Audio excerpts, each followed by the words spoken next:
ਸਤਿ ਸ਼੍ਰੀ ਅਕਾਲ ਜੀ। ਤੁਸੀਂ ਦੇਖ ਰਹੇ ਹੋ ਅਜੀਤ ਵੈਬ ਟੀਵੀ ਤੇ ਮੈਂ ਹਾਂ ਤੁਹਾਡੇ ਨਾਲ ਅਨੂ ਚੋਪੜਾ। ਖਬਰਾਂ ਦੇ ਆਰ-ਪਾਰ ਪ੍ਰੋਗਰਾਮ ਲੈ ਕੇ ਹਾਜ਼ਰ ਹੋਏ ਹਾਂ। ਕੁਝ ਖਾਸ ਮੁੱਦਿਆਂ ਨੂੰ ਲੈ ਕੇ ਤੇ ਵੱਡਿਆਂ ਮੁੱਦਿਆਂ ਨੂੰ ਲੈ ਕੇ ਗੱਲਬਾਤ ਕਰਾਂਗੇ ਤੇ ਗੱਲਬਾਤ ਕਰਨ ਦੇ ਲਈ ਸਟੂਡੀਓ ਦੇ ਵਿੱਚ ਸਾਡੇ ਨਾਲ ਮੌਜੂਦ ਨੇ ਸੀਨੀਅਰ ਪੱਤਰਕਾਰ ਸਤਨਾਮ ਸਿੰਘ ਮਾਨਕ ਜੀ। ਬਹੁਤ-ਬਹੁਤ ਸਵਾਗਤ ਹੈ ਸਰ ਤੁਹਾਡਾ। ਸਤਿ ਸ਼੍ਰੀ ਅਕਾਲ, ਸ਼ੁਕਰੀਆ ਜੀ। ਸਭ ਤੋਂ ਪਹਿਲਾਂ ਗੱਲ ਕਰਦੇ ਹਾਂ ਬੀਤੇ ਦਿਨ ਦੀ। ਤਾਂ 77ਵਾਂ ਸੁਤੰਤਰਤਾ ਦਿਵਸ ਸੀ। ਬੀਤੇ ਦਿਨ ਭਾਰਤ ਦਾ ਬੜੇ ਹੀ ਧੂਮਧਾਮ ਦੇ ਨਾਲ ਭਾਰਤ ਦੇ ਵਿੱਚ ਮਨਾਇਆ ਗਿਆ ਤੇ ਹੋਰ ਵਿਦੇਸ਼ਾਂ ਦੇ ਵਿੱਚ ਵੀ ਜਿਹੜਾ ਇਸ ਨੂੰ ਬੜੇ ਹੀ ਧੂਮਧਾਮ ਦੇ ਨਾਲ ਮਨਾਇਆ ਗਿਆ। ਤੇ ਬੀਤੇ ਦਿਨ ਲਾਲ ਕਿਲੇ ਤੋਂ ਪ੍ਰਧਾਨ ਮੰਤਰੀ ਮੋਦੀ ਜੀ ਦੇ ਵੱਲੋਂ ਜਿਹੜਾ ਹੈ ਲੋਕਾਂ ਨੂੰ ਸੰਬੋਧਨ ਕੀਤਾ ਜਾਂਦਾ ਹੈ, ਭਾਰਤ ਦੇ ਲੋਕਾਂ ਨੂੰ। ਤਾਂ ਕਈ ਅਹਿਮ ਗੱਲਾਂ ਜਿਹੜੀਆਂ ਨੇ ਉਹਨਾਂ ਦੇ ਵੱਲੋਂ ਕੀਤੀਆਂ ਗਈਆਂ ਲੋਕਾਂ ਦੇ ਨਾਲ ਤੇ ਨਾਲ ਹੀ ਰਾਸ਼ਟਰਪਤੀ ਦ੍ਰੌਪਦੀ ਮੁਰਮੂ ਦੇ ਵੱਲੋਂ ਵੀ ਜਿਹੜਾ ਪੂਰਬੀ ਸ਼ਾਮ ਸੰਬੋਧਨ ਕੀਤਾ ਜਾਂਦਾ ਹੈ। ਤਾਂ ਕੀ ਕੁਝ ਕਹਿਣਾ ਚਾਹੋਗੇ ਸਰ ਇਸ ਨੂੰ ਲੈ ਕੇ? ਅਨੂ ਜੀ, ਬਿਨਾਂ ਸ਼ੱਕ ਜਿਹੜਾ ਸਾਡਾ ਆਜ਼ਾਦੀ ਦਿਵਸ ਆ ਜੀ, ਉਹ ਦੇਸ਼ ਲਈ ਇੱਕ ਬਹੁਤ ਮਹੱਤਵਪੂਰਨ ਮੌਕਾ ਅਵਸਰ ਹੈ। ਇਸ ਮੌਕੇ ਤੇ ਅਸੀਂ ਆਪਣੀਆਂ ਪਿਛਲੀਆਂ ਜਿਹੜੀਆਂ 77 ਸਾਲ ਦੀਆਂ ਜਿਹੜੀਆਂ ਇਸ ਵਾਰ 77ਵਾਂ ਆਜ਼ਾਦੀ ਦਿਵਸ ਸੀ, 76 ਸਾਲਾਂ ਦੀਆਂ ਅਸੀਂ ਆਪਣੀਆਂ ਪ੍ਰਾਪਤੀਆਂ ਦੀ ਵੀ ਚਰਚਾ ਕਰਦੇ ਹਾਂ। ਇਸ ਤੋਂ ਇਲਾਵਾ ਸਾਡੇ ਸਾਹਮਣੇ ਜਿਹੜੇ ਖਤਰੇ ਆ ਉਹਨਾਂ ਦੀ ਵੀ ਚਰਚਾ ਹੁੰਦੀ ਹੈ। ਜਿਸ ਤਰ੍ਹਾਂ ਤੁਸੀਂ ਦੱਸਿਆ, ਲਾਲ ਕਿਲੇ ਤੋਂ ਜਿਹੜਾ ਪ੍ਰਧਾਨ ਮੰਤਰੀ ਨੇ ਦੇਸ਼ ਦੇ ਲੋਕਾਂ ਨੂੰ ਸੰਬੋਧਨ ਕੀਤਾ, ਉਹਨਾਂ ਨੇ ਆਪਣਾ ਜਿਹੜਾ ਪਿਛਲਾ ਜਿਹੜਾ ਦੂਜਾ ਆਜ਼ਾਦੀ ਦੇ ਸੰਘਰਸ਼ ਦੌਰਾਨ ਸ਼ਹੀਦਾਂ ਨੇ ਆਜ਼ਾਦੀ ਘੁਲਾਟੀਆਂ ਨੇ ਜਿਹੜੀਆਂ ਕੁਰਬਾਨੀਆਂ ਕੀਤੀਆਂ ਉਹਨਾਂ ਨੂੰ ਵੀ ਯਾਦ ਕੀਤਾ। ਇਸ ਤੋਂ ਇਲਾਵਾ ਉਹਨਾਂ ਨੇ ਆਪਣਾ ਜਿਹੜਾ ਪਿਛਲਾ 9 ਸਾਲ ਤੋਂ ਪ੍ਰਧਾਨ ਮੰਤਰੀ ਆ ਦੇਸ਼ ਦੇ, ਉਹਨਾਂ ਨੇ ਆਪਣੇ ਸਮੇਂ ਦੀਆਂ ਪ੍ਰਾਪਤੀਆਂ ਵੀ ਗਿਣਾਈਆਂ। ਤੇ ਕਿਉਂਕਿ ਇਹ ਉਹਨਾਂ ਦਾ ਜਿਹੜੀ ਟਰਮ ਹੈ ਜਿਹੜੀ 5 ਸਾਲ ਦੀ ਪੂਰੀ ਹੋ ਰਹੀ ਆ, ਅਗਲੇ ਸਾਲ ਦੇ ਸ਼ੁਰੂ 'ਚ ਚੋਣਾਂ ਹੋਣੀਆਂ, ਇਸ ਕਰਕੇ ਉਹਨਾਂ ਨੇ ਇਸ ਅਵਸਰ ਨੂੰ ਆਪਣਾ ਜਿਹੜਾ ਰਾਜਨੀਤਿਕ ਪ੍ਰਚਾਰ ਕਰਨ ਲਈ ਵੀ ਇਸ ਅਵਸਰ ਨੂੰ ਉਹਨਾਂ ਨੇ ਵਰਤਿਆ। ਤੇ ਉਹਨਾਂ ਨੇ ਖਾਸ ਤੌਰ ਤੇ ਜਿਹੜੀਆਂ 3-4 ਗੱਲਾਂ ਤੇ ਜ਼ੋਰ ਦਿੱਤਾ। ਇੱਕ ਤਾਂ ਉਹਨਾਂ ਨੇ ਕਿਹਾ ਕਿ ਦੇਸ਼ ਦੇ ਸਾਹਮਣੇ ਜਿਹੜੀ ਸਮੱਸਿਆ ਹੈਗੀ ਆ ਉਹਦੇ 'ਚ ਭ੍ਰਿਸ਼ਟਾਚਾਰ ਦੀ ਜਿਹੜੀ ਬਹੁਤ ਵੱਡੀ ਸਮੱਸਿਆ ਹੈ। ਉਹਨਾਂ ਨੇ ਕਿਹਾ ਕਿ ਮੇਰੀ ਇਹ ਪ੍ਰਤੀਬੱਧਤਾ ਆ ਕਿ ਮੈਂ ਦੇਸ਼ ਦੇ ਵਿੱਚੋਂ ਭ੍ਰਿਸ਼ਟਾਚਾਰ ਨੂੰ ਖਤਮ ਕਰਾਂਗਾ। ਦੂਜੀ ਉਹਨਾਂ ਨੇ ਮਹੱਤਵਪੂਰਨ ਗੱਲ ਇਹ ਕਹੀ ਹੈ ਕਿ ਦੇਸ਼ ਦੀ ਰਾਜਨੀਤੀ ਵਿੱਚ ਜਿਹੜਾ ਪਰਿਵਾਰਵਾਦ ਹੈ ਇੱਕ ਸਮੱਸਿਆ ਹੈ। ਪਰਿਵਾਰਵਾਦ ਦੇਸ਼ ਦੇ ਵਿਕਾਸ ਵਿੱਚ ਰੁਕਾਵਟ ਹੈ। ਇਹਦੇ ਨਾਲ ਜਿਹੜੀ ਅਸਲੀ ਪ੍ਰਤਿਭਾ ਆ, ਜਿਹੜੇ ਪ੍ਰਤਿਭਾ ਵਾਲੇ ਲੋਕ ਹੁੰਦੇ ਉਹਨਾਂ ਨੂੰ ਅੱਗੇ ਆਉਣ ਦਾ ਮੌਕਾ ਨਹੀਂ ਮਿਲਦਾ। ਉਹਨਾਂ ਦਾ ਇਸ਼ਾਰਾ ਜਿਹੜਾ ਦੇਸ਼ ਦੀਆਂ ਵੱਖ-ਵੱਖ ਖੇਤਰੀ ਪਾਰਟੀਆਂ ਜਿਹੜੀਆਂ ਪਰਿਵਾਰਵਾਦ ਦੇ ਆਧਾਰ ਤੇ ਚੱਲ ਰਹੀਆਂ ਤੇ ਦੇਸ਼ ਦੀ ਸਭ ਤੋਂ ਵੱਡੀ ਕੌਮੀ ਪਾਰਟੀ ਕਾਂਗਰਸ ਜਿਹੜਾ ਉਹਦੇ ਵਿੱਚ ਜਿਹੜਾ ਪਰਿਵਾਰਵਾਦ ਭਾਰੂ ਆ, ਉਹਨਾਂ ਦਾ ਇਸ਼ਾਰਾ ਇਸ ਪਾਸੇ ਸੀਗਾ। ਤੀਜੀ ਗੱਲ ਉਹਨਾਂ ਨੇ ਕਹੀ ਹੈ ਕਿ ਸਿੱਧੇ ਢੰਗ ਨਾਲ ਪਿਛਲੀਆਂ ਸਰਕਾਰਾਂ ਤੇ ਦੋਸ਼ ਲਾਇਆ ਕਿ ਉਹ ਘੱਟ ਗਿਣਤੀਆਂ ਦਾ ਤੁਸ਼ਟੀਕਰਨ ਕਰਦੀਆਂ ਰਹੀਆਂ। ਇਹ ਤੁਸ਼ਟੀਕਰਨ ਦੀ ਜਿਹੜੀ ਰਾਜਨੀਤੀ ਹੈ ਜੇ ਇਹ ਵੀ ਇੱਕ ਬਹੁਤ ਵੱਡੀ ਮੁਸ਼ਕਿਲ ਹੈ ਦੇਸ਼ ਦੇ ਸਾਹਮਣੇ। ਤੇ ਨਾਲ ਉਹਨਾਂ ਨੇ ਇਹ ਵਿਸ਼ਵਾਸ ਜ਼ਾਹਰ ਕੀਤਾ ਕਿ 2014 'ਚ ਮੈਂ ਵਾਅਦਿਆਂ ਦੇ ਆਧਾਰ ਤੇ ਸੱਤਾ 'ਚ ਆਇਆ ਸੀ ਔਰ 2019 'ਚ ਜਿਹੜੀਆਂ ਲੋਕ ਸਭਾ ਦੀਆਂ ਚੋਣਾਂ ਹੋਈਆਂ ਉਹ ਮੇਰੀ ਪਰਫਾਰਮੈਂਸ ਜਿਹੜੀ ਸੀ, ਮੇਰੀ ਸਰਕਾਰ ਦੀ ਕਾਰਗੁਜ਼ਾਰੀ ਸੀ, ਉਹਦੇ ਆਧਾਰ ਤੇ ਮੈਂ ਮੁੜ ਕੇ ਜਿਹੜਾ ਲੋਕਾਂ ਦਾ ਫਤਵਾ ਪ੍ਰਾਪਤ ਕੀਤਾ ਸੀ। ਤੇ ਉਹਨਾਂ ਨੇ ਇਹ ਪੂਰੇ ਵਿਸ਼ਵਾਸ ਨਾਲ ਕਿਹਾ ਕਿ 2024 ਦੀਆਂ ਜਿਹੜੀਆਂ ਲੋਕ ਸਭਾ ਦੀਆਂ ਚੋਣਾਂ ਹੋਣੀਆਂ ਉਹਦੇ ਵਿੱਚ ਇੱਕ ਵਾਰ ਫਿਰ ਮੇਰੀ ਅਗਵਾਈ 'ਚ ਜਿਹੜੀ ਭਾਜਪਾ ਦੀ ਤੇ ਐਨਡੀਏ ਦੀ ਸਰਕਾਰ ਬਣੇਗੀ। ਸੋ ਇਹ ਤਾਂ ਉਹਨਾਂ ਦੇ ਭਾਸ਼ਣ ਦੀਆਂ ਮੂਲ ਗੱਲਾਂ ਸੀਆਂ। ਇਸ ਸੰਬੰਧ 'ਚ ਅਨੂ ਜੀ, ਮੈਂ ਇੱਕ ਪੱਤਰਕਾਰ ਦੇ ਤੌਰ ਤੇ ਇਹਨੂੰ ਥੋੜਾ ਜਿਹਾ ਆਲੋਚਨਾਤਮਕ ਦ੍ਰਿਸ਼ਟੀ ਤੋਂ ਮੈਂ ਦੇਖਾਂ ਤਾਂ ਜੇ ਇੱਕ ਗੱਲ ਮੈਂ ਇਹ ਕਹਿਣੀ ਚਾਹੁੰਦਾ, ਬਿਨਾਂ ਸ਼ੱਕ ਦੇਸ਼ ਦੇ ਸਾਹਮਣੇ ਭ੍ਰਿਸ਼ਟਾਚਾਰ ਇੱਕ ਵੱਡੀ ਸਮੱਸਿਆ ਹੈ। ਪਰ ਭ੍ਰਿਸ਼ਟਾਚਾਰ ਦੇ ਮਾਮਲੇ 'ਚ ਜਿਹੜੀ ਨਰਿੰਦਰ ਮੋਦੀ ਦੀ ਸਰਕਾਰ ਹੈ ਉਹ ਚੋਣਵੀਂ ਕਾਰਵਾਈ ਕਰਦੀ ਹੈ। ਜਿਹੜੀਆਂ ਵੱਖ-ਵੱਖ ਰਾਜਾਂ 'ਚ ਵਿਰੋਧੀ ਪਾਰਟੀਆਂ ਦੀਆਂ ਸਰਕਾਰਾਂ ਆ ਉਹਨਾਂ ਦੇ ਮਗਰ ਤਾਂ ED, income tax department, CBI ਜਿਹੜੀ ਪਾਈ ਜਾਂਦੀ ਆ, ਉਹਨਾਂ ਦੇ ਨੇਤਾਵਾਂ ਤੇ ਕੇਸ ਦਰਜ ਕੀਤੇ ਜਾਂਦੇ ਆ, ਛਾਪੇ ਤੇ ਛਾਪੇ ਮਾਰੇ ਜਾਂਦੇ ਆ, ਉਹਨਾਂ ਨੂੰ ਬਦਨਾਮ ਕਰਨ ਦਾ ਯਤਨ ਕੀਤਾ ਜਾਂਦਾ। ਤੇ ਜਿਹੜੀਆਂ ਭਾਜਪਾ ਦੀਆਂ ਰਾਜ ਸਰਕਾਰਾਂ ਜਾਂ ਕੇਂਦਰੀ ਪੱਧਰ ਤੇ ਜਿਹੜੀ ਉਹਨਾਂ ਦੀ ਆਪਣੀ ਸਰਕਾਰ ਆ ਉਹਦੇ ਵਿੱਚ ਜੇ ਕੋਈ ਭ੍ਰਿਸ਼ਟਾਚਾਰ ਹੁੰਦਾ ਤੇ ਉਹਦੇ ਵੱਲ ਨਾ ਤਾਂ ਈਡੀ ਜਾਂਦੀ ਆ, ਨਾ CBI ਜਾਂਦੀ ਆ, ਨਾ ਇਨਕਮ ਟੈਕਸ ਡਿਪਾਰਟਮੈਂਟ ਜਾਂਦਾ। ਇਹ ਤਾਂ ਅਨੂ ਜੀ ਹੋ ਨਹੀਂ ਸਕਦਾ ਕਿ ਦੇਸ਼ ਦੇ ਅੰਦਰ ਜਿਹੜੀ ਆ ਭਾਜਪਾ ਆ ਜਾਂ ਭਾਜਪਾ ਸਮਰਥਕ ਸਰਕਾਰਾਂ ਉਹ ਤਾਂ ਸਤਯੁੱਗ 'ਚ ਵਿਚਰ ਰਹੀਆਂ ਤੇ ਜਿਹੜੀਆਂ ਵਿਰੋਧੀ ਪਾਰਟੀਆਂ ਦੀਆਂ ਸਰਕਾਰਾਂ ਉੱਥੇ ਕਲਯੁਗ ਆਇਆ ਹੋਇਆ ਜਾਂ ਕਲਯੁਗ 'ਚੋਂ ਵਿਚਰ ਰਹੀਆਂ ਤੇ ਸਾਰੀਆਂ ਬੁਰਾਈਆਂ, ਸਾਰਾ ਭ੍ਰਿਸ਼ਟਾਚਾਰ ਜਿਹੜਾ ਉਹ ਵਿਰੋਧੀ ਪਾਰਟੀਆਂ ਦੀਆਂ ਸਰਕਾਰਾਂ 'ਚ ਹੀ ਆ ਤੇ ਜਿਹੜੀਆਂ ਭਾਜਪਾ ਦੀਆਂ ਸਰਕਾਰਾਂ ਉਹਨਾਂ 'ਚ ਭ੍ਰਿਸ਼ਟਾਚਾਰ ਹੈ ਨਹੀਂਗਾ। ਇੱਕ ਹੋਰ ਵੀ ਵੱਡਾ ਸਵਾਲ ਉੱਠਦਾ ਅਨੂ ਜੀ ਕਿ ਜਦੋਂ ਕੋਈ ਦੂਜੀਆਂ ਪਾਰਟੀਆਂ ਦਾ ਲੀਡਰ ਭਾਜਪਾ ਵਿੱਚ ਸ਼ਾਮਲ ਹੋ ਜਾਂਦਾ ਉਹਦੇ ਤੇ ਜਿੰਨੇ ਮਰਜ਼ੀ ਕੇਸ ਦਰਜ ਹੋਣ, ਈਡੀ ਦੇ ਹੋਣ, CBI ਦੇ ਹੋਣ, ਇਨਕਮ ਟੈਕਸ ਡਿਪਾਰਟਮੈਂਟ ਦੇ ਹੋਣ, ਭ੍ਰਿਸ਼ਟਾਚਾਰ ਦੇ ਹੋਣ, ਉਹ ਸਾਰੇ ਕੇਸ ਜਿਹੜੇ ਠੱਪ ਹੋ ਜਾਂਦੇ ਆ। ਤੇ ਜਿਹੜੀਆਂ ਵਿਰੋਧੀ ਪਾਰਟੀਆਂ ਹੈਗੀਆਂ ਉਹਨਾਂ ਦੇ ਲੀਡਰਾਂ ਤੇ ਕੇਸ ਜਿਹੜੇ ਆ ਚੱਲਦੇ ਰਹਿੰਦੇ ਆ, ਉਹਨਾਂ ਨੂੰ ਗ੍ਰਿਫਤਾਰ ਕੀਤਾ ਜਾਂਦਾ, ਉਹਨਾਂ ਦੀਆਂ ਜ਼ਮਾਨਤਾਂ ਵੀ ਨਹੀਂ ਹੋਣੀਆਂ। ਇਹ ਭ੍ਰਿਸ਼ਟਾਚਾਰ ਦੇ ਮਾਮਲੇ 'ਚ ਪ੍ਰਧਾਨ ਮੰਤਰੀ ਦੀ ਜਿਹੜੀ ਆ ਦੋਗਲੀ ਨੀਤੀ ਆ, ਕਾਂਗਰਸ ਦਾ ਦੂਜੀਆਂ ਵਿਰੋਧੀ ਪਾਰਟੀਆਂ ਦਾ ਭ੍ਰਿਸ਼ਟਾਚਾਰ ਉਹਨਾਂ ਨੂੰ ਮਨਜ਼ੂਰ ਨਹੀਂ ਹੈ, ਤੇ ਜਿਹੜਾ ਭਾਜਪਾ ਦਾ ਭ੍ਰਿਸ਼ਟਾਚਾਰ ਆ ਉਹਦੇ ਤੇ ਉਹਨਾਂ ਨੂੰ ਕੋਈ ਇਤਰਾਜ਼ ਨਹੀਂ ਹੈਗਾ। ਤੇ ਇਹ ਅਸੀਂ ਖੇਡ ਦੇਖਦੇ ਆ। ਦੂਜੀ ਗੱਲ ਇਹ ਆ ਕਿ ਜਿੱਥੋਂ ਤੱਕ ਪਰਿਵਾਰਵਾਦ ਦੀ ਗੱਲ ਹੈ, ਬਿਨਾਂ ਸ਼ੱਕ ਪਰਿਵਾਰਵਾਦ ਜਿਹੜਾ ਜਮਹੂਰੀ ਪ੍ਰਬੰਧ ਹੈ ਉਹਦੇ ਵਿੱਚ ਨਹੀਂ ਹੋਣਾ ਚਾਹੀਦਾ। ਰਾਜਨੀਤਿਕ ਪਾਰਟੀਆਂ ਚਾਹੇ ਖੇਤਰੀਆਂ ਚਾਹੇ ਕੌਮੀ ਪਾਰਟੀਆਂ ਹੈਗੀਆਂ, ਉਹਦੇ ਵਿੱਚ ਜਿਹੜੇ ਯੋਗ ਨੇਤਾ ਆ ਉਹਨਾਂ ਨੂੰ ਅੱਗੇ ਆਉਣ ਦਾ ਮੌਕਾ ਮਿਲਣਾ ਚਾਹੀਦਾ। ਪਾਰਟੀਆਂ ਦੇ ਅੰਦਰ ਜਮਹੂਰੀਅਤ ਹੋਣੀ ਚਾਹੀਦੀ ਹੈ। ਜੇਕਰ ਅਸੀਂ ਜਮਹੂਰੀ ਦੇਸ਼ ਨੂੰ ਚਲਾਉਣਾ, ਭਾਰਤ ਵਰਗੇ ਵੱਡੇ ਜਮਹੂਰੀ ਦੇਸ਼ ਨੂੰ ਚਲਾਉਣਾ, ਤੇ ਪਾਰਟੀਆਂ ਦੇ ਅੰਦਰ ਵੀ ਜਮਹੂਰੀਅਤ ਹੋਣੀ ਚਾਹੀਦੀ ਹੈ, ਉਹਨਾਂ ਦੀ ਕਾਰਜਸ਼ੈਲੀ, ਤੇ ਜਿਹੜੀ ਬਾਹਰ ਵੀ ਉਹਨਾਂ ਨੂੰ ਜਮਹੂਰੀਅਤ ਨੂੰ ਮਜ਼ਬੂਤ ਕਰਨ ਲਈ ਕੰਮ ਕਰਨਾ ਚਾਹੀਦਾ। ਬਿਨਾਂ ਸ਼ੱਕ ਪਰਿਵਾਰਵਾਦ ਜਿਹੜਾ ਇੱਕ ਵੱਡੀ ਸਮੱਸਿਆ ਹੈ। ਪਰ ਨਾਲ ਨਾਲ ਗੱਲ ਦੂਜੀ ਇਹ ਵੀ ਹੈ ਕਿ ਜਿਹੜੀਆਂ ਵੱਖ-ਵੱਖ ਰਾਜਾਂ 'ਚ ਜਿਹੜੇ ਪਰਿਵਾਰਵਾਦੀ ਨੇਤਾ ਆ ਉਹਨਾਂ ਨੂੰ ਭਾਜਪਾ ਆਪਣੇ 'ਚ ਸ਼ਾਮਲ ਕਰਦੀ ਆ, ਪ੍ਰਧਾਨ ਮੰਤਰੀ ਆਪਣੀ ਪਾਰਟੀ ਸ਼ਾਮਲ ਕਰਦੇ ਆ, ਤਾਂ ਉਹਨਾਂ ਨੂੰ ਕੋਈ ਇਤਰਾਜ਼ ਨਹੀਂ ਹੁੰਦਾ। ਤੇ ਉਹਨਾਂ ਨੂੰ ਪਰਿਵਾਰਵਾਦ ਵੀ ਵਿਰੋਧੀ ਪਾਰਟੀਆਂ ਦਾ ਹੀ ਦੁਖਦਾ। ਜਿਹੜਾ ਪਰਿਵਾਰਵਾਦੀ ਨੇਤਾ ਜਿਹੜੇ ਭਾਜਪਾ 'ਚ ਸ਼ਾਮਲ ਹੋ ਜਾਂਦੇ ਆ, ਭਾਜਪਾ ਵਿੱਚ ਜਿਹੜੀ ਪਰਿਵਾਰਵਾਦੀ ਪੁਸ਼ਤ ਪਨਾਈ ਹੁੰਦੀ ਆ ਉਹਦੇ ਤੇ ਪ੍ਰਧਾਨ ਮੰਤਰੀ ਨੂੰ ਕੋਈ ਇਤਰਾਜ਼ ਨਹੀਂ ਹੈਗਾ। ਤੀਜੀ ਗੱਲ ਆਉਂਦੀ ਹੈ ਤੁਸ਼ਟੀਕਰਨ ਦੀ। ਤੁਸ਼ਟੀਕਰਨ ਦੀ ਜਿਹੜੀ ਇੱਕ ਗੱਲ ਆ, ਠੀਕ ਹੈ, ਕਿਸੇ ਨੂੰ ਜਿਹੜੀ ਚਾਹੇ ਕੋਈ ਘੱਟ ਗਿਣਤੀ ਭਾਈਚਾਰਾ ਆ ਚਾਹੇ ਵੱਧ ਗਿਣਤੀ ਭਾਈਚਾਰਾ, ਉਹਨੂੰ ਜਿਹੜਾ ਉਹਦਾ ਤੁਸ਼ਟੀਕਰਨ ਨਹੀਂ ਹੋਣਾ ਚਾਹੀਦਾ। ਕਹਿਣ ਦਾ ਭਾਵ ਆ ਕਿ ਦੇਸ਼ ਦੇ ਕਾਨੂੰਨ ਕਾਇਦੇ ਸੰਵਿਧਾਨ ਤੋਂ ਬਾਹਰ ਲੰਘ ਕੇ ਉਹਨਾਂ ਨੂੰ ਕੋਈ ਸਹੂਲਤਾਂ ਨਹੀਂ ਦਿੱਤੀਆਂ ਜਾਣੀਆਂ ਚਾਹੀਦੀਆਂ। ਪਰ ਨਾਲ ਨਾਲ ਇਹ ਵੀ ਗੱਲ ਹੈ ਕਿ ਭਾਰਤ ਵਰਗਾ ਵੱਡਾ ਦੇਸ਼ ਜਿਹਦੇ ਤੇ ਕਿਹਾ ਜਾਂਦਾ ਵੀ 80% ਇੱਥੇ ਹਿੰਦੂਵਾਦੀ ਆ, ਤੇ ਜਿਹੜੀਆਂ ਬਾਕੀ ਘੱਟ ਗਿਣਤੀਆਂ ਹੈਗੀਆਂ ਉਹਨਾਂ ਦਾ ਧਰਮ ਸੁਰੱਖਿਅਤ ਰਵੇ, ਉਹਨਾਂ ਦਾ ਸੱਭਿਆਚਾਰ ਸੁਰੱਖਿਅਤ ਰਵੇ, ਉਹਨਾਂ ਦੀਆਂ ਜ਼ਬਾਨਾਂ ਸੁਰੱਖਿਅਤ ਰਹਿਣ, ਤੇ ਉਹ ਆਪਣੇ ਢੰਗ ਨਾਲ ਜੀਣ ਦਾ, ਜੀਵਨ ਮਾਨਣ ਦਾ ਉਹਨਾਂ ਨੂੰ ਅਧਿਕਾਰ ਹੋਵੇ, ਉਹਨਾਂ ਦੀ ਜਾਨ ਮਾਲ ਦੀ ਰਾਖੀ ਹੋਵੇ, ਉਹਨਾਂ ਨੂੰ ਮੁੱਖ ਧਾਰਾ 'ਚ ਸ਼ਾਮਲ ਕੀਤਾ ਜਾਏ। ਇਹ ਸਾਰੀਆਂ ਗੱਲਾਂ ਵੀ ਕਿਸੇ ਦੇਸ਼ ਨੂੰ ਚਲਾਉਣ ਲਈ ਜ਼ਰੂਰੀ ਹੁੰਦੀਆਂ। ਇਸ ਪੱਖ ਤੋਂ ਦੇਖਦੇ ਹਾਂ ਤੇ ਭਾਜਪਾ ਦਾ ਜਿਹੜਾ ਰਿਕਾਰਡ ਆ ਉਹ ਬਹੁਤਾ ਚੰਗਾ ਨਹੀਂ ਹੈ। ਇਸ ਵੇਲੇ 20 ਕਰੋੜ ਦੇ ਲਗਭਗ ਮੁਸਲਮਾਨ ਭਾਈਚਾਰੇ ਦੀ ਆਬਾਦੀ ਆ, ਪਰ ਭਾਜਪਾ ਜਦੋਂ ਰਾਜਾਂ ਦੀ ਪੱਧਰ ਤੇ ਜਾਂ ਕੌਮੀ ਪੱਧਰ ਤੇ ਲੋਕ ਸਭਾ ਲਈ ਟਿਕਟਾਂ ਦਿੰਦੇ ਆ ਜਾਂ ਰਾਜ ਸਭਾ 'ਚ ਜਿਹੜੇ ਕਿਸੇ ਨੇਤਾ ਨੂੰ ਭੇਜਣ ਦੀ ਗੱਲ ਹੁੰਦੀ ਹੈ, ਤੇ ਉਹਦੇ 'ਚ ਘੱਟ ਗਿਣਤੀਆਂ ਨੂੰ ਭਾਜਪਾ ਵਾਲੇ ਜਿਹੜੇ ਭਾਜਪਾ ਦੀ ਹਾਈ ਕਮਾਂਡ ਆ ਉਹ ਉਹਨਾਂ ਨੂੰ ਗੌਲਦੇ ਨਹੀਂ ਹੈਗੇ। ਜਿਹੜੇ ਜਦੋਂ ਟਿਕਟਾਂ ਦਿੱਤੀਆਂ ਜਾਂਦੀਆਂ ਅਸੈਂਬਲੀਆਂ ਲਈ, ਲੋਕ ਸਭਾ ਲਈ, ਤਾਂ ਉਹਦੇ 'ਚ ਮੁਸਲਮਾਨਾਂ ਨੂੰ ਵਿਚਾਰਿਆ ਵੀ ਨਹੀਂ ਜਾਂਦਾ। ਬਹੁਤ ਘੱਟ ਜਿਹੜੇ ਆ ਇਹ ਟਿਕਟਾਂ ਜਿਹੜੀਆਂ ਭਾਜਪਾ ਜਿਹੜੀ ਆ ਉਹ ਮੁਸਲਮਾਨ ਭਾਈਚਾਰੇ ਦੇ ਲੋਕਾਂ ਨੂੰ ਜਾਂ ਹੋਰ ਘੱਟ ਗਿਣਤੀ ਭਾਈਚਾਰੇ ਦੇ ਲੋਕਾਂ ਨੂੰ ਦਿੰਦੀ ਹੈ। ਉਹਦੇ ਦੇਸ਼ ਦੀ ਮੁੱਖ ਧਾਰਾ ਤੋਂ ਤੁਸੀਂ ਘੱਟ ਗਿਣਤੀਆਂ ਨੂੰ ਪਿੱਛੇ ਧੱਕੀ ਜਾਂਦੇ ਆ। ਤੇ ਇਹਨੂੰ ਤੁਸੀਂ ਇਹ ਥੋੜਾ ਕਹਿ ਸਕਦੇ ਆ ਕਿ ਅਸੀਂ ਸਭ ਨੂੰ ਬਰਾਬਰ ਮੌਕੇ ਦੇ ਰਹੇ ਹਾਂ। ਸਭ ਕਾ ਸਾਥ ਸਭ ਕਾ ਵਿਸ਼ਵਾਸ ਦਾ ਜਿਹੜਾ ਫਾਰਮੂਲਾ ਪ੍ਰਧਾਨ ਮੰਤਰੀ ਜਿਹੜਾ ਬਾਰ-ਬਾਰ ਜਿਹੜਾ ਉਹਦਾ ਪ੍ਰਚਾਰ ਕਰਦੇ ਆ, ਉਹ ਅਮਲੀ ਰੂਪ 'ਚ ਲਾਗੂ ਹੁੰਦਾ ਨਜ਼ਰ ਨਹੀਂ ਆ ਰਿਹਾ। ਇਸ ਤੋਂ ਇਲਾਵਾ ਮਨੀਪੁਰ ਦੀ ਜੋ ਘਟਨਾ ਵਾਪਰੀ ਆ, ਮਹੀਨਿਆਂ ਤੱਕ ਉੱਥੇ ਜਿਸ ਤਰ੍ਹਾਂ ਦੀ ਹਿੰਸਾ ਹੋਈ ਆ, ਜਿਹੜੀ ਆ ਉੱਥੇ ਮਤਈ ਤੇ ਕੁਕੀ ਜਿਹੜੇ ਭਾਈਚਾਰੇ ਦੇ ਦਰਮਿਆਨ ਜਿਹੜਾ ਉਹ ਜਿਸ ਤਰ੍ਹਾਂ ਦੀ ਹਿੰਸਾ ਹੋਈ ਆ, ਉਹਦੇ 'ਚ ਵੀ ਉੱਥੋਂ ਦੀ ਜਿਹੜੀ ਬਰੇਨ ਸਿੰਘ ਦੀ ਸਰਕਾਰ ਆ, ਜਿਹੜੀ ਭਾਜਪਾ ਦੀ ਸਰਕਾਰ ਆ, ਉਹ ਜਿਹੜਾ ਠੀਕ ਢੰਗ ਨਾਲ ਸਾਰਿਆਂ ਨੂੰ ਇੱਕ ਦ੍ਰਿਸ਼ਟੀ ਨਾਲ ਦੇਖਦੇ ਆ, ਸਾਰਿਆਂ ਨੂੰ ਇੱਕੋ ਜਿਹਾ ਵਿਹਾਰ ਕਰਕੇ ਉੱਥੇ ਸਥਿਤੀ 'ਤੇ ਕਾਬੂ ਪਾਉਣ 'ਚ ਫੇਲ ਹੋਈ ਹੈ।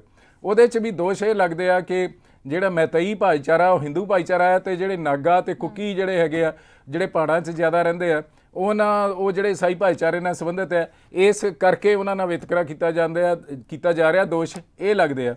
ਇਸੇ ਤਰ੍ਹਾਂ ਅਸੀਂ ਪਿਛਲੇ ਦਿਨੀ ਨੂਹ ਦੀਆਂ ਘਟਨਾਵਾਂ ਦੇਖੀਆਂ, ਉਹਦੇ 'ਚ ਵੱਡੀ ਪੱਧਰ ਤੇ ਉੱਥੇ ਹਿੰਸਾ ਹੋਈ, ਸਾੜ ਫੂਕ ਹੋਈ। ਉਸ ਸਥਿਤੀ 'ਚ ਵੀ ਜਿਹੜਾ ਨੂਹ ਇੱਕੋ ਇੱਕ ਹਰਿਆਣੇ ਦਾ ਜ਼ਿਲ੍ਹਾ ਜਿੱਥੇ ਮੁਸਲਮਾਨ ਭਾਈਚਾਰੇ ਦੀ ਮੈਜੋਰਿਟੀ ਹੈ, ਉੱਥੇ ਜਾ ਕੇ ਜਿਹੜਾ ਬ੍ਰਿਜ ਮੰਡਲ ਅਭਿਸ਼ੇਕ ਜਲ ਯਾਤਰਾ ਜਿਹੜੀ ਉਹਨੇ ਕੱਢਣੀ ਸੀ, ਉਹ ਤੋਂ ਪਹਿਲਾਂ ਜਿਸ ਤਰ੍ਹਾਂ ਦਾ ਉਤੇਜਿਤ ਮਾਹੌਲ ਵਿਸ਼ਵ ਹਿੰਦੂ ਪਰਿਸ਼ਦ ਅਤੇ ਬਜਰੰਗ ਦਲ ਦੇ ਲੋਕਾਂ ਨੇ ਪੈਦਾ ਕੀਤਾ, ਜਿੰਨੀ ਭੜਕਾਹਟ ਪੈਦਾ ਕੀਤੀ, ਔਰ ਉਹਦੇ ਕਾਰਨ ਇਹ ਜਿਹੜੀ ਉੱਥੇ ਜਿਹੜਾ ਹਿੰਸਾ ਵਾਲੀਆਂ ਘਟਨਾਵਾਂ ਸੜ ਫੂਕ ਹੋਈ ਹੈ।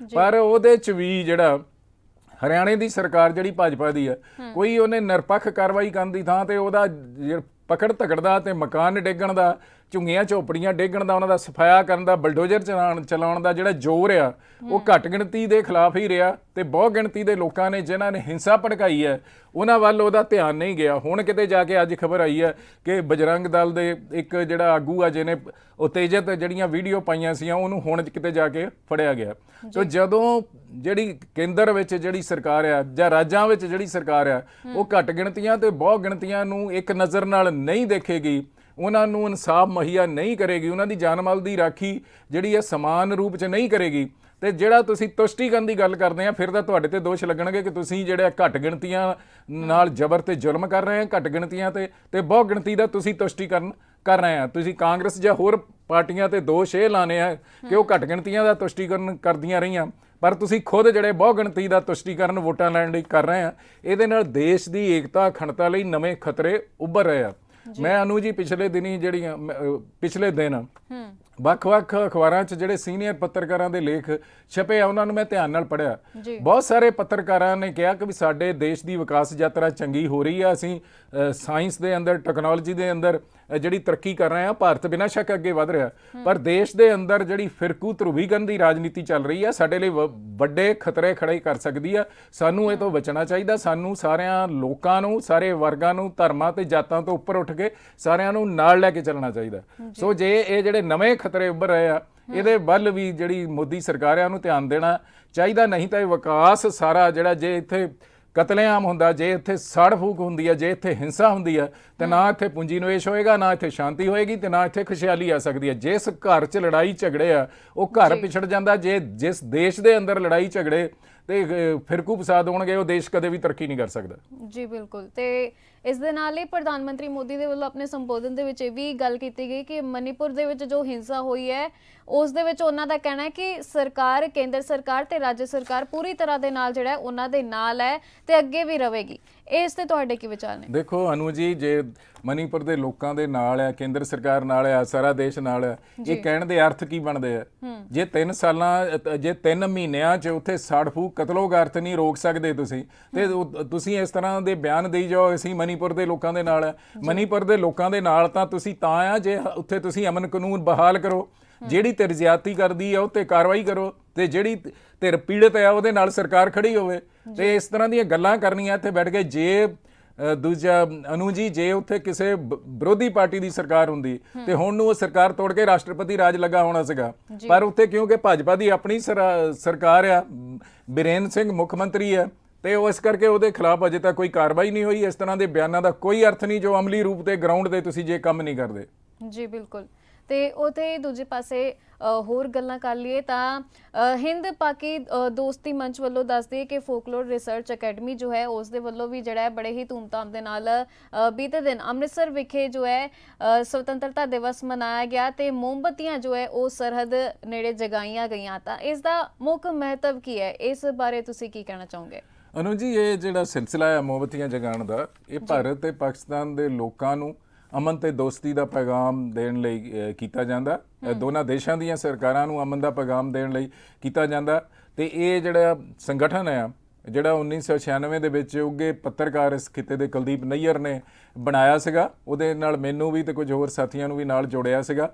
ਇਹਦਾ ਮਿਸ਼ਨ ਇਹੀ ਸੀਗਾ ਕਿ ਕੁਲਦੀਪ ਨਈਅਰ ਇਹ ਮਹਿਸੂਸ ਕਰਦੇ ਸੀਗੇ ਕਿ ਭਾਰਤ ਤੇ ਪਾਕਿਸਤਾਨ ਉਦੋਂ ਤੱਕ ਤਰੱਕੀ ਨਹੀਂ ਕਰ ਸਕਦੇ, ਇਹਨਾਂ ਦੇ ਲੋਕ ਉਦੋਂ ਤੱਕ ਰੱਜ ਕੇ ਰੋਟੀ ਨਹੀਂ ਖਾ ਸਕਦੇ ਜਦੋਂ ਤੱਕ ਅਟਾਰੀ ਤੇ ਬਾਗੇ ਦਾ ਬਾਰਡਰ ਤੇ ਅੱਗੇ ਜਿਹੜਾ ਅਫਗਾਨਿਸਤਾਨ ਦਾ ਬਾਰਡਰ ਹੈ ਕੇਂਦਰੀ ਏਸ਼ੀਆ ਨਾਲ ਲੱਗਦਾ, ਤੇ ਜਦੋਂ ਤੱਕ ਇਹ ਬਾਰਡਰ ਲੋਕਾਂ ਦੀ ਆਵਾਜਾਈ ਲਈ ਖੁੱਲ੍ਹਦੇ ਨਹੀਂ ਹੈਗੇ, ਜਿਹੜਾ ਵਪਾਰ ਲਈ ਨਹੀਂ ਖੁੱਲ੍ਹਦੇ, ਉਦੋਂ ਤੱਕ ਇਸ ਖਿੱਤੇ 'ਚ ਨਾ ਸ਼ਾਂਤੀ ਆ ਸਕਦੀ ਹੈ, ਨਾ ਖੁਸ਼ਹਾਲੀ ਆ ਸਕਦੀ ਹੈ।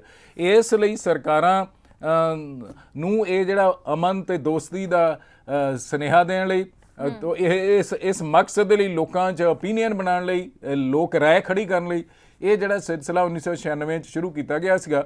ਉਹ ਹਿੰਦ ਪਾਕ ਦੋਸਤੀ ਮੰਚ, ਫੋਕਲੋਰ ਰਿਸਰਚ ਅਕੈਡਮੀ ਦੇ ਸਾਫਮਾ ਤੇ ਸਰਬੱਤ ਦਾ ਭਲਾ ਟਰਸਟ ਤੇ ਹੋਰ ਸੰਗਠਨ ਜਿਹੜੇ ਆ ਹਰ ਸਾਲ 14 ਅਗਸਤ ਦੀ ਰਾਤ ਨੂੰ ਬਾਘਾ ਬਾਰਡਰ ਤੇ ਮੋਮਬੱਤੀਆਂ ਜਲਾ ਕੇ ਅਮਨ ਤੇ ਦੋਸਤੀ ਦਾ ਜਿਹੜਾ ਸੰਦੇਸ਼ ਦਿੱਤਾ ਜਾਂਦਾ। ਇਸ ਤੋਂ ਇਲਾਵਾ 14 ਅਗਸਤ ਨੂੰ ਹੋਈ ਜਿਹੜਾ ਇੱਕ ਸੈਮੀਨਾਰ ਕੀਤਾ ਜਾਂਦਾ ਅੰਮ੍ਰਿਤਸਰ, ਜਿਹਦੇ ਵਿੱਚ ਭਾਰਤ ਤੇ ਪਾਕਿਸਤਾਨ ਦੇ ਸੰਬੰਧਾਂ ਦੀ ਜਿਹੜੀ ਸਥਿਤੀ ਆ ਉਹ 'ਤੇ ਚਰਚਾ ਹੁੰਦੀ ਆ। ਦੇਸ਼ ਵਿਦੇਸ਼ ਤੋਂ ਬੁੱਧੀਜੀਵੀ ਉਹਦੇ 'ਚ ਆ ਕੇ ਸ਼ਾਮਲ ਹੁੰਦੇ ਆ ਤੇ ਉਹਦੇ 'ਚ ਵਿਸ਼ਲੇਸ਼ਣ ਕੀਤਾ ਜਾਂਦਾ ਕਿ ਸਾਡੇ ਸੰਬੰਧਾਂ ਨੂੰ ਬਿਹਤਰ ਬਣਾਉਣ ਲਈ ਕੀ ਮੁਸ਼ਕਲਾਂ ਤੇ ਕੀ ਸੰਭਾਵਨਾਵਾਂ, ਤੇ ਇਹਦੇ ਨਾਲ ਅਸੀਂ ਕਿਸ ਤਰ੍ਹਾਂ ਅੱਗੇ ਵੱਧ ਸਕਦੇ ਹਾਂ, ਇਸ ਤਰ੍ਹਾਂ ਦੀ ਚਰਚਾ ਹੁੰਦੀ ਆ। ਤੇ ਸੱਭਿਆਚਾਰਕ ਪ੍ਰੋਗਰਾਮ ਵੀ ਹੁੰਦੇ ਆ ਇਸ ਸਮੇਂ ਦੌਰਾਨ ਸ਼ਾਮ ਨੂੰ, ਤੇ ਹਰ ਸਾਲ ਅਸੀਂ ਸੂਫੀ ਸੰਗੀਤ ਦੀ ਇੱਕ ਸ਼ਾਮ ਮਨਾਉਂਦੇ ਸੀਗੇ, ਪਰ ਇਸ ਵਾਰ ਨਾਟਸ਼ਾਲਾ ਅੰਮ੍ਰਿਤਸਰ ਦੇ ਸਹਿਯੋਗ ਨਾਲ ਜਿਹੜੇ ਸਾਡੇ ਬਾਹਰੋਂ ਮਹਿਮਾਨ ਆਏ ਸੀਗੇ ਜਾਂ ਪੰਜਾਬ 'ਚੋਂ ਜਿਹੜੇ ਲੋਕ ਸਾਡੇ ਨਾਲ ਉੱਥੇ ਗਏ ਸੀਗੇ, ਉਹਨਾਂ ਨੂੰ ਜਲਿਆਂਵਾਲਾ ਬਾਗ ਇੱਕ ਬਹੁਤ ਹੀ ਪ੍ਰਭਾਵਸ਼ਾਲੀ ਜਿਹੜਾ ਨਾਟਸ਼ਾਲਾ ਨੇ ਤਿਆਰ ਕੀਤਾ, ਜਤਿੰਦਰ ਬਰਾੜ ਨੇ ਲਿਖਿਆ,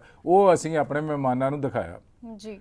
ਤੇ ਇੱਕ ਪਾਸੇ ਤਾਂ ਜਿੱਥੇ ਸੁਤੰਤਰਤਾ ਦਿਵਸ ਦਾ ਸਾਰਿਆਂ ਵੱਲੋਂ ਜਿਹੜਾ ਖੁਸ਼ੀ ਮਨਾਈ ਜਾ ਰਹੀ ਹੈ, ਤੇ ਉੱਥੇ ਦੂਜੇ ਪਾਸੇ ਪੰਜਾਬ ਦੇ ਵਿੱਚ ਹਾਲਾਤ ਮਾੜੇ ਹੁੰਦੇ ਦਿਖਾਈ ਦੇ ਰਹੇ ਨੇ।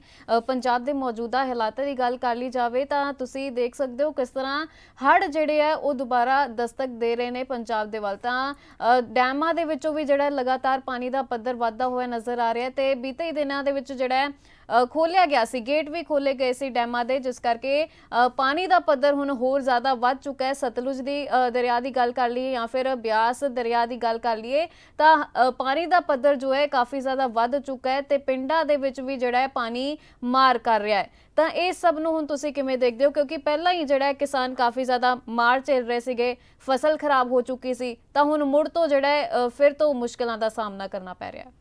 ਅਨੂ ਜੀ, ਬਿਨਾਂ ਸ਼ੱਕ ਜਿਸ ਤਰ੍ਹਾਂ ਤੁਸੀਂ ਕਿਹਾ, ਜਿਹੜਾ ਹੜ੍ਹ ਤੇ ਮੀਂਹ ਕਾਰਨ ਜਿਹੜੀ ਇੱਕ ਵਾਰ ਫਿਰ ਜਿਹੜਾ ਪੰਜਾਬ ਦੇ ਉੱਪਰ ਖਤਰਾ ਮੰਡਰਾ ਰਿਹਾ, ਹਿਮਾਚਲ ਉੱਤੇ ਖਤਰਾ ਮੰਡਰਾ ਰਿਹਾ, ਤੇ ਇਸ ਵਾਰ ਜਿਹੜੇ ਪੰਜਾਬ ਨਾਲੋਂ ਹਿਮਾਚਲ 'ਚ ਜਿਹੜੇ ਜ਼ਿਆਦਾ ਹੜ੍ਹ ਆਏ ਆ, ਨਾ ਹਿਮਾਚਲ 'ਚ ਜਿਹੜੇ ਜ਼ਿਆਦਾ ਮੀਂਹ ਪਏ ਆ, ਉਹਦੇ ਕਾਰਨ ਜਿਹੜੇ ਇੱਕ ਵਾਰ ਫਿਰ ਹੜ੍ਹ ਜਿਹੜੇ ਆ ਉਹ ਪੰਜਾਬ ਵੱਲ ਆ ਰਹੇ ਆ। ਜੇ ਅਸੀਂ ਦੇਖਿਆ ਕਿ ਪਿਛਲੇ ਦਿਨਾਂ 'ਚ ਜਿਹੜਾ ਜ਼ਿਆਦਾ ਉੱਥੇ ਬਾਰਿਸ਼ ਹੋਈ ਹੈ ਹਿਮਾਚਲ 'ਚ, ਉਹਦੇ ਨਾਲ ਸ਼ਿਮਲੇ 'ਚ ਬੜੀ ਤਬਾਹੀ ਹੋਈ ਹੈ। ਸ਼ਿਮਲੇ ਦੇ ਵਿੱਚ ਸਮਰ ਹਿੱਲ ਇਲਾਕੇ 'ਚ ਜਿਹੜਾ ਇਹ ਸ਼ਿਵ ਮੰਦਿਰ ਹੈ ਉਹਦੇ ਤੇ ਮਲਬਾ ਡਿੱਗ ਗਿਆ। ਇਸ ਤੋਂ ਇਲਾਵਾ ਫਾਗਲੀ ਇਲਾਕੇ 'ਚ ਮਕਾਨ ਡਿੱਗ ਗਏ। ਕ੍ਰਿਸ਼ਨਾ ਨਗਰ 'ਚ ਜਿਹੜਾ ਸ਼ਿਮਲੇ 'ਚ ਜਿਹੜੀ ਬਹੁਤ ਸਾਰੇ ਪਹਾੜ ਆ ਜਿਹੜੇ ਖਿਸਕ ਗਏ, ਤੇ ਉਹਦੇ ਨਾਲ ਮਕਾਨ ਜਿਹੜੇ ਡਿੱਗ ਗਏ, ਤੇ 14 ਵਿਅਕਤੀ ਉੱਥੇ ਮਾਰੇ ਗਏ ਆ। ਤੇ ਜਿਹੜੇ ਫਾਗਲੀ ਇਲਾਕੇ 'ਚ ਜਿਹੜਾ ਜਿੱਥੇ ਇੱਕ ਮੰਦਿਰ ਵੀ ਦੇ ਉੱਪਰ ਵੀ ਮਲਬਾ ਡਿੱਗਿਆ, 5 ਵਿਅਕਤੀ ਉੱਥੇ ਮਾਰੇ ਗਏ ਆ। ਤੇ ਮੰਡੀ ਇਲਾਕੇ 'ਚ ਜਿਹੜੀਆਂ ਇਸੇ ਤਰ੍ਹਾਂ ਡਿੱਗੀਆਂ ਮਕਾਨ ਡਿੱਗੇ ਆ, 19 ਵਿਅਕਤੀ ਉੱਥੇ ਮਾਰੇ ਗਏ ਆ। ਤੇ ਜਿਹੜਾ ਸੋਲਨ ਦੇ ਇਲਾਕੇ ਵਿੱਚ ਵੀ, ਜਿਹੜਾ ਸੋਲਨ ਦਾ ਜ਼ਿਲ੍ਹਾ, 7 ਮੌਤਾਂ ਉੱਥੇ ਹੋਈਆਂ। ਤੇ ਇਹ ਮੁੱਢਲੀਆਂ ਜਿਹੜੀਆਂ ਰਿਪੋਰਟਾਂ ਹੈਗੀਆਂ, ਇਹ ਜਿਹੜਾ ਜਾਨੀ ਤੇ ਮਾਲੀ ਨੁਕਸਾਨ ਹੋਰ ਆਉਣ ਦੀਆਂ ਖਬਰਾਂ ਵੀ ਆ ਸਕਦੀਆਂ। ਇਹਦਾ ਕਹਿਣ ਦਾ ਭਾਵ ਹੈ ਕਿ ਬਾਰਿਸ਼ ਜ਼ਿਆਦਾ ਹਿਮਾਚਲ 'ਚ ਇਸ ਵਾਰ ਹੋਈ ਹੈ, ਪੰਜਾਬ 'ਚ ਤਾਂ ਪਹਿਲਾਂ ਨਾਲੋਂ ਫਰਕ ਪਿਆ, ਘੱਟ ਹੋਈ ਹੈ, ਪਰ ਉੱਥੋਂ ਜਿਹੜੇ ਕਿਉਂਕਿ ਸਾਡੇ ਨਦੀਆਂ ਨਾਲੇ ਸਾਰੇ ਹਿਮਾਚਲ 'ਚੋਂ ਨਿਕਲਦੇ ਆ, ਇਸ ਕਰਕੇ ਜਿਹੜਾ ਪੌਂਗ ਡੈਮ 'ਚ ਬਹੁਤ ਪਾਣੀ ਇਕੱਠਾ ਹੋ ਗਿਆ, ਭਾਖੜਾ ਡੈਮ ਦਾ ਜਿਹੜਾ ਉਹਦੇ ਵਿੱਚ ਬਹੁਤ ਪਾਣੀ ਇਕੱਠਾ ਹੋ ਗਿਆ। ਉਹਦੇ ਕਰਕੇ ਜਿਸ ਤਰ੍ਹਾਂ ਤੁਸੀਂ ਜ਼ਿਕਰ ਕੀਤਾ, ਜਿਹੜੇ ਫਲੱਡ ਗੇਟ ਉਹਨਾਂ ਨੇ ਖੋਲ੍ਹੇ ਆ, ਉਹਦੇ ਨਾਲ ਜਿਹੜਾ ਬਿਆਸ ਦਾ ਜਿਹੜਾ ਪੌਂਗ ਡੈਮ 'ਚੋਂ ਪਾਣੀ ਛੱਡਿਆ ਗਿਆ, ਉਹਦੇ ਨਾਲ ਗੁਰਦਾਸਪੁਰ ਇਲਾਕੇ ਦੇ ਪਿੰਡ ਜਿਹੜੇ ਪਾਣੀ ਨਾਲ ਘਿਰ ਗਏ ਆ, ਤੇ ਹੁਸ਼ਿਆਰਪੁਰ ਜ਼ਿਲ੍ਹੇ ਦੇ ਪਿੰਡ ਪਾਣੀ ਨਾਲ ਘਿਰ ਗਏ ਆ, ਤੇ ਉਹਦੇ 'ਚ ਦਸੂਹਾ ਮਕੇਰੀਆਂ ਇਲਾਕੇ 'ਚ ਪਿੰਡ ਜਿਹੜੇ ਪਾਣੀ 'ਚ ਘਿਰ ਗਏ ਆ। ਫੌਰੀ ਤੌਰ 'ਤੇ ਪ੍ਰਸ਼ਾਸਨ ਜਿਹੜਾ ਉਹਨਾਂ ਨੂੰ ਰਾਹਤ ਦੇਣ 'ਚ ਕਾਮਯਾਬ ਨਹੀਂ ਹੋ ਸਕਿਆ। ਲੋਕ ਆਪਣੇ ਟਰੈਕਟਰ ਟਰਾਲੀਆਂ ਵਿੱਚ ਆਪਣੇ ਬੱਚਿਆਂ ਨੂੰ, ਜਿਹੜਾ ਆਪਣੇ ਪਰਿਵਾਰ ਦੇ ਲੋਕਾਂ ਨੂੰ ਸੁਰੱਖਿਅਤ ਥਾਵਾਂ ਤੇ ਪਹੁੰਚਾ ਰਿਹਾ। ਅਜੇ ਤੱਕ ਇਹ ਖਬਰਾਂ ਨਹੀਂ ਆਈਆਂ ਕਿ ਪ੍ਰਭਾਵਸ਼ਾਲੀ ਢੰਗ ਨਾਲ ਜਿਹੜਾ ਪ੍ਰਸ਼ਾਸਨ ਹੈ ਲੋਕਾਂ ਦੀ ਮਦਦ ਲਈ ਪਹੁੰਚਿਆ, ਜਾਂ ਜਿਹੜੀ ਪੰਜਾਬ ਦੇ ਪ੍ਰਸ਼ਾਸਨ ਨੇ ਫੌਜ ਬੁਲਾਉਣ ਦੀ ਮੰਗ ਕੀਤੀ ਹੈ ਕਈ ਇਲਾਕਿਆਂ 'ਚ। ਇਸ ਤੋਂ ਇਲਾਵਾ ਜਿਹੜਾ ਸਤਲੁਜ ਦਾ ਪਾਣੀ ਸਤਲੁਜ 'ਚ ਪਾਣੀ ਛੱਡਿਆ ਗਿਆ ਭਾਖੜਾ ਡੈਮ ਤੋਂ, ਉਹਦੇ ਨਾਲ ਨੰਗਲ ਇਲਾਕੇ 'ਚ ਬਹੁਤ ਸਾਰੇ ਪਿੰਡ ਜਿਹੜੇ ਪਾਣੀ ਨਾਲ ਘਿਰ ਗਏ ਆ। ਤੇ ਘੱਗਰ ਦੇ ਵਿੱਚ ਵੀ ਜਿਹੜਾ ਬਹੁਤ ਜ਼ਿਆਦਾ ਪਾਣੀ ਦਾ ਵਹਾਅ ਵੱਧ ਗਿਆ, ਤੇ ਉਹਦੇ ਨਾਲ ਵੀ ਜਿਹੜਾ ਘੱਗਰ 'ਚ ਤਾਂ ਇੱਕ ਜਿਹੜਾ ਪੁਲ ਵੀ ਉਹ ਵੀ ਹੜ ਗਿਆ ਹੈਗਾ, ਪੁਲ ਵੀ ਡੇਰਾ ਬੱਸੀ ਦੇ ਨੇੜੇ। ਸੋ ਇਸ ਸਮੁੱਚੇ ਤੌਰ ਤੇ ਜਿਹੜਾ ਜੁਲਾਈ 'ਚ ਜਿਹੜੇ ਹੜ੍ਹ ਆਏ ਆ, ਉਹਨੇ ਪੰਜਾਬ ਦਾ ਬਹੁਤ ਤਬਾਹੀ ਕੀਤੀ ਹੈ। 14 ਦੇ ਲਗਭਗ ਜ਼ਿਲ੍ਹਿਆਂ ਦਾ ਨੁਕਸਾਨ ਹੋਇਆ, ਫਸਲਾਂ ਦਾ ਨੁਕਸਾਨ ਹੋਇਆ, ਪਸ਼ੂਆਂ ਡੰਗਰਾਂ ਦਾ ਨੁਕਸਾਨ ਹੋਇਆ, ਤੇ ਕਿਸਾਨਾਂ ਜਾਨੀ ਤੌਰ ਤੇ ਵੀ ਬਹੁਤ ਸਾਰੇ ਲੋਕਾਂ ਦਾ ਨੁਕਸਾਨ ਹੋਇਆ। ਕਿਸਾਨਾਂ ਦੀ ਆਰਥਿਕਤਾ ਤੇ ਗਹਿਰਾ ਧੱਕਾ ਲੱਗਾ, ਉਹਦਾ ਤਾਂ ਹਜੇ ਮੁਆਵਜ਼ਾ ਮਿਲਿਆ ਨਹੀਂ ਲੋਕਾਂ ਨੂੰ। ਤੇ ਹੜ੍ਹ ਦਾ ਇੱਕ ਵਾਰ ਫੇਰ ਹੜ੍ਹ ਦੀ ਮੁਸੀਬਤ ਜਿਹੜੀ ਲੋਕਾਂ ਦੇ ਗਲ ਪੈਂਦੀ ਨਜ਼ਰ ਆ ਰਹੀ ਹੈ। ਇਹੀ ਕਹਿਣਾ ਚਾਹਾਂਗੇ ਕਿ ਪ੍ਰਸ਼ਾਸਨ ਫੌਜ ਬੁਲਾਵੇ ਜਾਂ NDRF ਬੁਲਾਵੇ, ਤੁਰੰਤ ਜਿੱਥੇ ਵੀ ਖਤਰੇ ਪੈਦਾ ਹੋ ਰਹੇ ਆ, ਪਾਣੀ ਨਾਲ ਲੋਕ ਘਿਰੇ ਆ, ਉਹਨਾਂ ਨੂੰ ਬਾਹਰ ਕੱਢਿਆ ਜਾਣਾ ਚਾਹੀਦਾ। ਇਸ ਤੋਂ ਇਲਾਵਾ ਲੋਕਾਂ ਨੂੰ ਰਾਹਤ ਦੇਣ ਲਈ ਹੋਰ ਵੀ ਯਤਨ ਕਰਨੇ ਚਾਹੀਦੇ ਆ। ਇਹਦੇ ਨਾਲ ਹੀ ਅਸੀਂ ਇਹ ਵੀ ਕਹਿਣਾ ਚਾਹਾਂਗੇ ਕਿ ਜਿਹੜੀਆਂ ਧਾਰਮਿਕ, ਸਮਾਜਿਕ ਤੇ ਸਮਾਜ ਸੇਵੀ ਜਥੇਬੰਦੀਆਂ ਪਹਿਲਾਂ ਜਿਸ ਤਰ੍ਹਾਂ ਦ੍ਰਿੜਤਾ ਨਾਲ ਉਹਨਾਂ ਨੇ ਹੜ੍ਹ ਪੀੜਤ ਲੋਕਾਂ ਦੀ ਮਦਦ ਕੀਤੀ ਹੈ। ਇੱਕ ਵਾਰ ਫਿਰ ਸਾਨੂੰ ਆਪਣੇ ਯਤਨ ਜਿਹੜੇ ਆ ਤੇਜ਼ ਕਰਨੇ ਪੈਣਗੇ। ਜੀ ਬਿਲਕੁਲ, ਕਿਤੇ ਨਾ ਕਿਤੇ ਹੁਣ ਸਮਾਜਿਕ ਜੋ ਜਥੇਬੰਦੀਆਂ ਨੇ ਉਹਨਾਂ ਨੂੰ ਵੀ ਅੱਗੇ ਆਉਣਾ ਪਵੇਗਾ ਤੇ ਪ੍ਰਸ਼ਾਸਨ ਵੀ ਜਿਹੜਾ ਹੈ ਉਸ ਨੂੰ ਵੀ ਅੱਗੇ ਆਉਣ ਦੀ ਬਿਲਕੁਲ ਲੋੜ ਹੈ, ਕਿਉਂਕਿ ਲੋਕਾਂ ਦਾ ਇੱਕ ਵਾਰ ਫਿਰ ਤੋਂ ਬੁਰਾ ਹਾਲ ਹੋਣ ਲੱਗਾ ਹੈ। ਪਿੰਡਾਂ ਦੇ ਵਿੱਚ ਪਾਣੀ ਭਰ ਚੁੱਕਾ ਹੈ ਤੇ ਕਾਫੀ ਲੋਕ ਘਰਾਂ ਨੂੰ ਛੱਡਣ ਦੇ ਵਿੱਚ ਮਜਬੂਰ ਹੋ ਚੁੱਕੇ ਨੇ। ਤਾਂ ਲਗਾਤਾਰ ਤਸਵੀਰਾਂ ਜਿਹੜੀਆਂ ਨੇ ਉਹ ਵੀ ਤੁਹਾਡੇ ਨਾਲ ਜ਼ਰੂਰ ਸਾਂਝੀਆਂ ਕਰਾਂਗੇ ਅਸੀਂ ਆਪਣੇ ਅਜੀਤ ਵੈਬ ਟੀਵੀ ਦੇ ਰਾਹੀਂ। ਅਨੂ ਜੀ, ਇਹ ਕੁਝ ਗੱਲਾਂ ਆਪਾਂ ਜਿਹੜਾ ਰਾਸ਼ਟਰਪਤੀ ਨੇ ਭਾਸ਼ਣ ਦਿੱਤਾ ਉਹਦੇ ਬਾਰੇ ਵੀ ਕਰ ਲਈ ਹੈ ਜੀ ਜੀ। ਤੇ ਉਹਦੀ ਗੱਲ ਇਹ ਹੈ ਕਿ ਹਰ ਸਾਲ ਜਿਹੜਾ ਆਜ਼ਾਦੀ ਦਿਵਸ ਦੀ ਪੂਰਬਲੀ ਸ਼ਾਮ ਨੂੰ ਦੇਸ਼ ਦੇ ਰਾਸ਼ਟਰਪਤੀ ਕੌਮ ਨੂੰ ਸੰਬੋਧਨ ਕਰਦੇ ਆ। ਇਸ ਵੇਲੇ ਸਾਡੀ ਰਾਸ਼ਟਰਪਤੀ ਮੁਰਮੂ ਜੀ ਨੇ ਵੀ ਜਿਹੜਾ ਆਪਣਾ ਭਾਸ਼ਣ ਦਿੱਤਾ, ਉਹਦੇ ਵਿੱਚ ਕੁਝ ਮਹੱਤਵਪੂਰਨ ਗੱਲਾਂ ਉਹਨਾਂ ਨੇ ਇਹ ਕਹੀਆਂ ਕਿ ਇੱਕ ਤਾਂ ਜਿਹੜਾ ਦੇਸ਼ ਦੀ ਜਿਹੜੀ ਆਜ਼ਾਦੀ ਦਾ ਸੰਘਰਸ਼ ਸੀਗਾ ਉਹਦੇ ਵਿੱਚ ਔਰਤਾਂ ਨੇ ਵੀ ਜਿਹੜਾ ਵੱਡੀ ਗਿਣਤੀ 'ਚ ਹਿੱਸਾ ਲਿਆ ਸੀ। ਉਹਨਾਂ ਨੇ ਨਾਂ ਲੈ ਕੇ ਬਹੁਤ ਸਾਰੀ ਔਰਤਾਂ ਦਾ ਜ਼ਿਕਰ ਕੀਤਾ। ਦੂਜੀ ਗੱਲ ਉਹਨਾਂ ਨੇ ਇਹ ਕਹੀ ਹੈ ਕਿ ਭਾਰਤ ਦੇ ਵਿੱਚ ਸਾਡੀ ਧਰਮਾਂ ਦੇ ਆਧਾਰ ਤੇ, ਜਾਤਾਂ ਦੇ ਆਧਾਰ ਤੇ ਸਾਡੀਆਂ ਵੱਖਰੀਆਂ ਵੱਖਰੀਆਂ ਪਛਾਣਾਂ ਹੋ ਸਕਦੀਆਂ, ਪਰ ਇੱਕ ਸਾਡੀ ਸਾਂਝੀ ਪਛਾਣ ਸਾਡਾ ਉਹ ਭਾਰਤ ਦੇ ਨਾਗਰਿਕ ਹੋਣ ਦੀ ਹੈਗੀ ਆ। ਇਸ ਕਰਕੇ ਸਾਨੂੰ ਰਲ ਮਿਲ ਕੇ ਚੱਲਣਾ ਚਾਹੀਦਾ, ਆਪਸੀ ਸਦਭਾਵਨਾ ਰੱਖਣੀ ਚਾਹੀਦੀ ਹੈ। ਤੀਜੀ ਮਹੱਤਵਪੂਰਨ ਉਹਨਾਂ ਨੇ ਗੱਲ ਕੀਤੀ ਹੈ ਕਿ ਅਸੀਂ ਸਾਇੰਸ ਦੇ ਖੇਤਰ ਦੇ ਸਾਇੰਸ ਤੇ ਟੈਕਨੋਲੋਜੀ ਦੇ ਖੇਤਰ 'ਚ ਭਾਰਤ ਨੇ ਵੱਡੀ ਪ੍ਰਾਪਤੀ ਕੀਤੀ ਹੈ। ਆਰਥਿਕ ਤੌਰ ਤੇ ਵੀ ਭਾਰਤ ਪਹਿਲਾਂ ਨਾਲੋਂ ਦਿਨੋਂ ਦਿਨ ਮਜ਼ਬੂਤ ਹੋ ਰਿਹਾ। ਭਾਰਤ ਦੀ ਜਿਹੜੀ ਅਗਲੇ ਸਮਿਆਂ 'ਚ ਆਰਥਿਕਤਾ ਜਿਹੜੀ ਅੱਜ ਸਾਡੀ 5ਵੇਂ ਨੰਬਰ ਤੇ ਆ, ਉਹ 2 ਨੰਬਰ ਦੀ ਜਿਹੜੀ 3 ਨੰਬਰ ਦੀ ਆਰਥਿਕਤਾ ਉਹ ਬਣ ਜਾਏਗੀ। ਉਹਨਾਂ ਨੇ ਇਹ ਗੱਲ ਕਹੀ ਹੈ। ਉਹਨਾਂ ਨੇ ਕਿਹਾ ਵੀ ਰਲ ਮਿਲ ਕੇ ਸਾਨੂੰ ਦੇਸ਼ ਨੂੰ ਅੱਗੇ ਲੈ ਕੇ ਜਾਣਾ ਚਾਹੀਦਾ। ਸਾਇੰਸ ਤੇ ਟੈਕਨੋਲੋਜੀ ਦੇ ਵਿਕਾਸ ਦੀ ਗੱਲ ਕਰਦੇ ਆ, ਉਹਨਾਂ ਨੇ ਕਿਹਾ ਕਿ ਜਿਹੜਾ ਭਾਰਤ ਨੇ ਚੰਦਰਯਾਨ 3 ਜਿਹੜਾ ਉਪਗ੍ਰਹਿ ਛੱਡਿਆ, ਉਹ ਛੇਤੀ ਜਿਹੜਾ ਚੰਦਰਮਾ ਤੇ ਪਹੁੰਚੇਗਾ।